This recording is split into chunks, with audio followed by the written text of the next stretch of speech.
All right, so we are moving right along in our Ansible series. And in this video, we're going to actually install Ansible and use it to run some commands against our servers. This is where it all begins. This is where we actually get some hands-on with Ansible itself. Enough with all the foundational concepts. Let's actually dive into installing Ansible and running commands.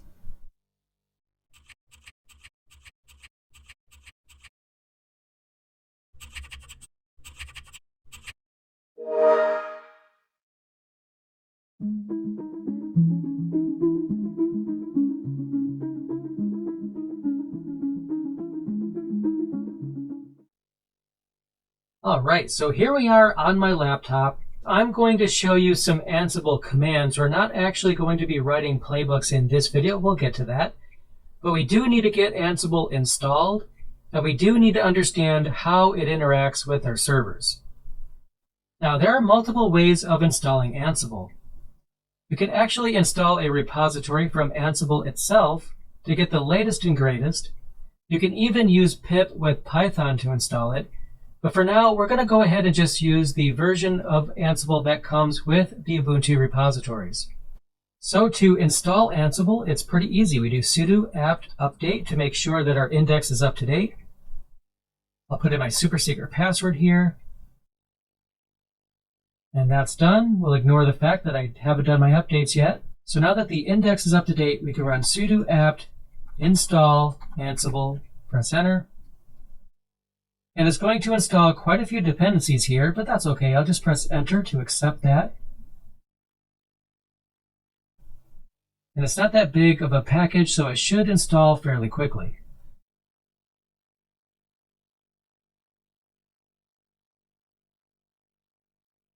So now we have Ansible installed, and to use it more effectively, we need an inventory file. So let's go ahead and create that. Now, if I list my storage, I still have the Ansible tutorial Git repository here, and you should have one too. Whatever you decided to call yours, you should have a directory for that. So we'll go into that directory. And right now, we only have the README file. So what I'm going to do is create the inventory file, which is going to contain the IP addresses for each of the hosts that we want to manage with Ansible. So I'll just do nano and then inventory. This file won't exist because we only have the README file.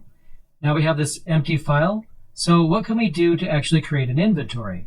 Well, actually, all we need to do is type the IP addresses of the servers that we want to manage here. So I'll go ahead and type those in.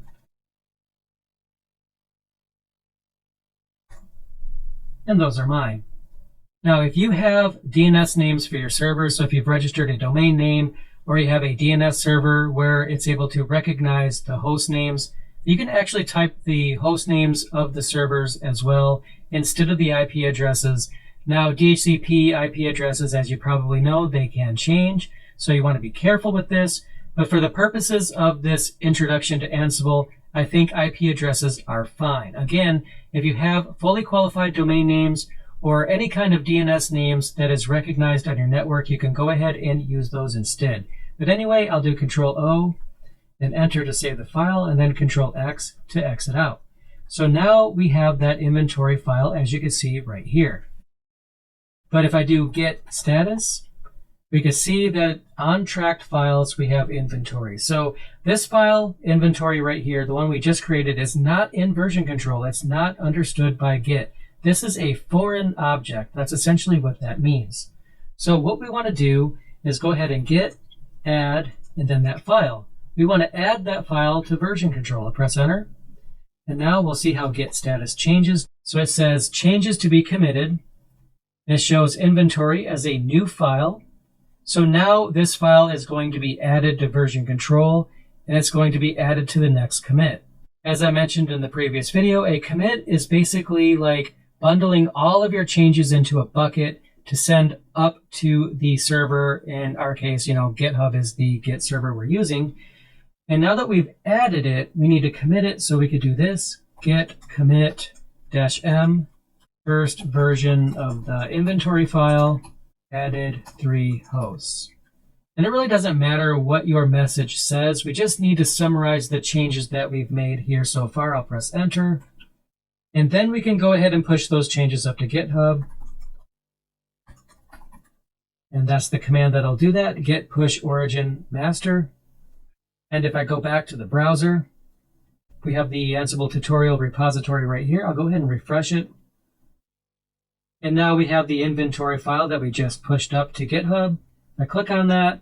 We have the 3 IP addresses here of the servers, which will, of course, be different on your end, but these are the IP addresses for my servers that I've created in VirtualBox. But you get the idea. We were able to create an inventory file, and inside there, we just added the IP addresses of those hosts. Couldn't get any simpler than that. So now let's go ahead and actually run an Ansible command to make sure that everything is working. So we're going to run this command right here. I'll go ahead and type it out. Ansible all --key -file. And then I'm typing the path to the SSH directory. If you didn't already know, the tilde right here is short for the home directory, or the home directory of the user I'm logged in as. And we named the key Ansible -I. And we need to give it the file name of an inventory file, which I simply named inventory, which is in the current working directory. Again, I'm inside the actual directory for the repository that we cloned locally. -m for module, and the module I want to run is ping. Now, you might think that this is simply going to ping all of the hosts inside the inventory.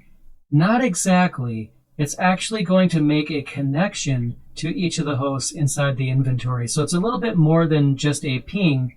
But what this is going to do is allow us to make sure that everything is working. I'll press enter. And we have 3 successes. So what this means is that Ansible was able to connect to each of the servers and establish a connection. That's exactly what it did. So according to this, everything is going very well because we were able to make a connection to each of the 3 servers. So to explain this command a little bit more, we're going to run Ansible against all. We're going to give it the key file that we want Ansible to use. -I, we need to give it an inventory file. I named the inventory file, well, inventory. -m allows you to run a module. There's all kinds of modules out there. And the one I chose to do first is ping, which again is not a simple ping test. If you're familiar with like the ICMP ping, this is not that. It's actually connecting via SSH. It's actually making a real connection. And it was able to do that. So we are able to communicate to those 3 servers via Ansible. This video is sponsored by Kernel Care and Cloud Linux. I'll get back to the video in just a moment, but before I do, I wanted to let you guys know about a really awesome service they are making available to users of CentOS 6. If you didn't already know, CentOS 6 will reach end of life this November of 2020, and when that happens, you will no longer receive security updates, and that's a big problem. If you continue to use CentOS 6 beyond that date, your servers will be increasingly more vulnerable to newly discovered security vulnerabilities. So it's definitely recommended that you update to a newer and supported version of CentOS if you can. It's definitely challenging for an organization to migrate to a newer version of CentOS, but at the same time, they can't live without ongoing support either. Now, you can make this problem disappear. CentOS 6 Extended Lifecycle Support from Cloud Linux allows you to continue to use CentOS 6 beyond the end-of-life date and actually remain secure and patched because you will continue to receive patches and security updates as you would normally, but this time from Cloud Linux repositories because they are going to keep this going for you with their new service. For a limited time, you can get a specially discounted bundle. Kernel Care, Live Patching, and Extended Lifecycle Support for CentOS 6 together with a 30% discount on CentOS 6 Extended Lifecycle Support and a 15% discount on Kernel Care. And as for Kernel Care, it's a live patching system that automatically applies security patches to Linux kernels and shared libraries with no reboots. It's used on over 500,000 servers and has been used to patch servers running for over 6 years for such companies as Dell, Zoom, Liquid Web, and other enterprises. It works with all the major Linux distributions and interoperates flawlessly with common vulnerability scanners, configuration management tools, and patch management solutions as well. Check out the URL that is on the screen right now or give the link a click that's in the description below this video to learn more and get your quote. Now let's get back to the video. But I don't know about you, but I'm a little bit lazy, I guess, because, well, I guess that's why we're automating things in the first place, right? Because we're lazy admins and we don't want to do 100 different steps. We want to basically automate everything.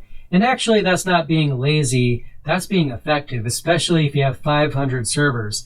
We want to basically automate as much as we can, but I don't want to type so many things when I go ahead and run an Ansible command. Let's go ahead and shorten that command down a little bit so we can make this a little bit easier to use. So what we're going to do is create an Ansible config file. So we'll do nano, and again, make sure you are inside the repository directory. And we're going to create ansible.cfg just like that. I'll press enter. And we have another empty file here. Now this Ansible config file is read by Ansible whenever you run it. So what we want to do is set some defaults. So the stanza I have here in square brackets is defaults. I'll press enter to go to the next line. And we'll do inventory space equals space. And then the name of the inventory file we want to use, which is simply inventory. On the next line, we're going to add private key file space equals space. Then basically the tilde, again, that's shorthand for home, /.ssh, and then Ansible, just like that. So we're basically setting some defaults here. So I'm going to save the file, Control O, and then enter, and then Control X. And we have that file here.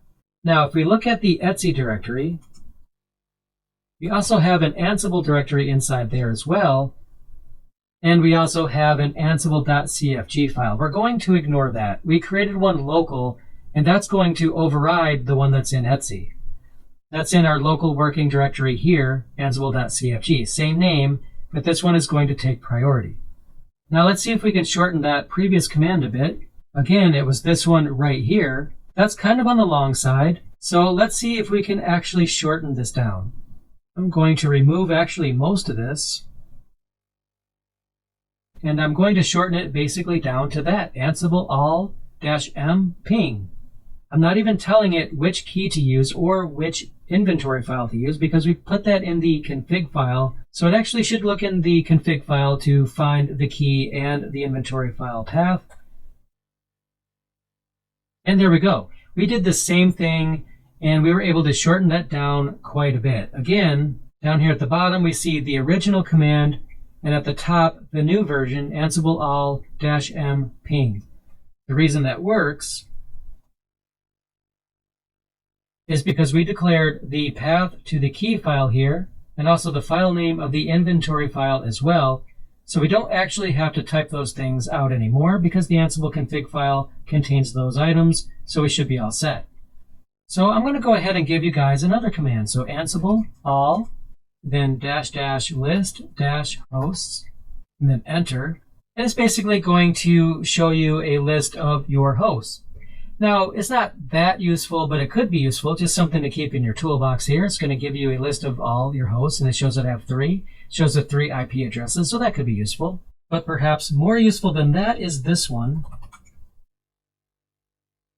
So we're doing Ansible all. We want to run it on everything. The module that we want to run is gather_facts, and then enter. Now, there's going to be quite a bit of output here, isn't there? Look at all this. It just keeps going and going and going and going. When Ansible connects to a server, it's basically pulling a list of information about that server, including the processor that it has, the operating system that it's running, all of your environment variables, and all kinds of things here. You can see that there's quite a bit of information, and it did that for each of the 3 servers. And another thing that we can do, since that was, very long, is we can limit it down to a single host. And this is good to know, the -- limit. That's useful if you want to run Ansible but target just one of your hosts. You can use -- limit for that. That'll give it an IP address. And then enter. It's going to do basically the same thing as last time, but only against the particular server that I identified with that command with the limit. And again, there's a lot of information here. So you might be wondering, why the heck would I ever want to do this? Well, first of all, you could want to grab some information specific to the host. And you can see that pretty much everything you can want to know about that server, Ansible is pulling that information down.